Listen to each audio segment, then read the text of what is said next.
He's up, I say, well, I'm just talking to you, innit? I'm saying, what do you want to be, a Muslim or what, mate? I want to be a Muslim. What sort of Muslim do you want to be? I want to be a tall one. Tall one? What? Get out of here. You crazy? You must be a lunatic. My name's Gary Busby, but it's changed to Suleiman 15 years ago when I embraced Islam. I'm nearly 60 years old now. I come from London, the East End of London, Hackney, which makes me a Cockney. You know, that's a real thing. People will say they are.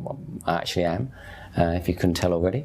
Like a lot of regular English guys, you might say, I would have said if there was a box to tick on a form, what's your religion? You would tick that box, Christian. And then someone would say, okay, when did you last read the Bible? And you'd say, oh, I don't remember reading it at all, you know, or maybe I did at school.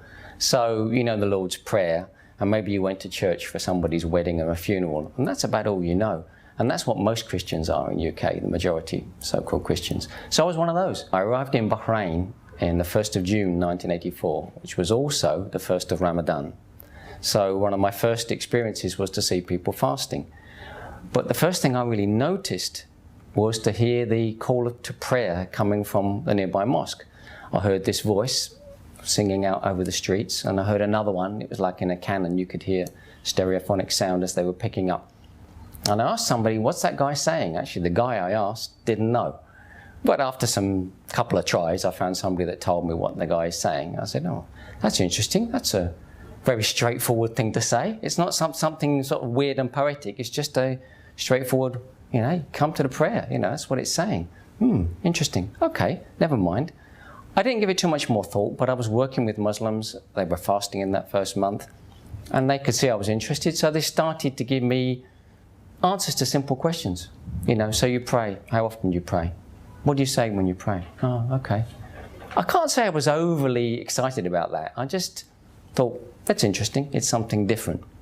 Jump forward many years. I was in Turkey in the mid-90s.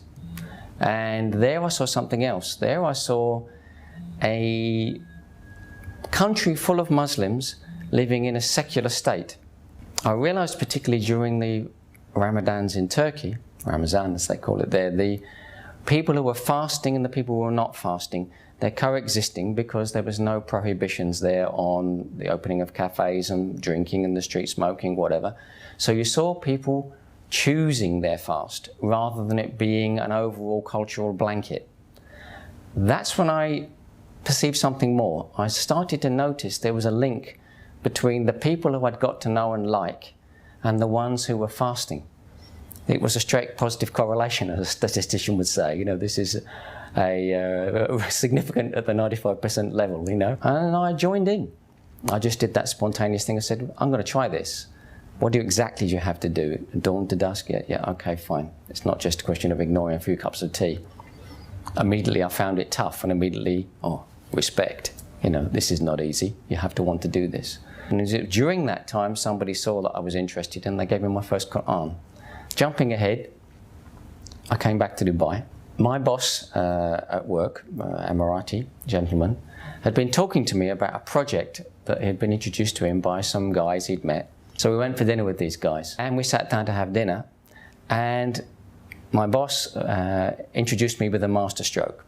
He said, meet Gary Busby, he works for me. He's the worst sort of kafir. And I was shocked. I'm like, what? You know, this is like an insult, you know? What do you mean by that? I knew he meant, yeah, he grinned on his face when he said it, but even so, it was sort of a strong statement. And he said, the trouble with him is he's read Quran, he's studied the life of the Prophet ﷺ, he knows quite a lot about Islam, he's asked me a lot of questions about it, and he still doesn't want to embrace. He says, well, chance to solve it. Ask the guys these questions you've been asking me. So I started asking them, and that was like 7 p.m. and 8 p.m. came and went, and so did 9, 10, 11, and 12. And at 12 o'clock, they threw us out the restaurant, and we stood in the street. We stood in the street for another half an hour, and I kept asking my questions. And it was somewhere between midnight and 1 a.m. We're standing in the street here in Garhoud in Dubai, and I guess it went quiet, and one of the guys said to me, so, have we answered all your questions? And I said, yeah, I guess you have. And he said, well then, why don't you just take the step you need to take, step across that bridge and do what you need to do. And that's what I did. That was on a Tuesday night, I think, and on that Friday, I embraced Islam in a mosque in Dubai. One of my biggest concerns around the time that I embraced Islam, immediately before and still immediately afterwards, was that I felt I might be getting into something that was too prescriptive. You know, that I might find that this new way of life was going to be like a straitjacket, and it was going to tell me too much, to restrict me too much, give me no options, no choice, lose freedom of choice.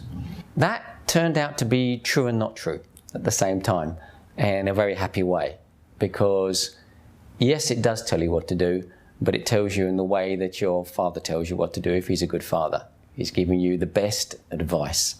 You can still choose what you take of it and how you do it. You know, it's up to you. You're still a human being, but now you know you're being given good advice, and that's very comforting, isn't it? I'd actually found the formula. This was the way to fix myself. You know, follow what it says in the Quran. And it was like having the most wise dad in the world who was always hanging around near you to tell you stuff. Don't do that, you know. And I thought, wow, this is amazing, everything.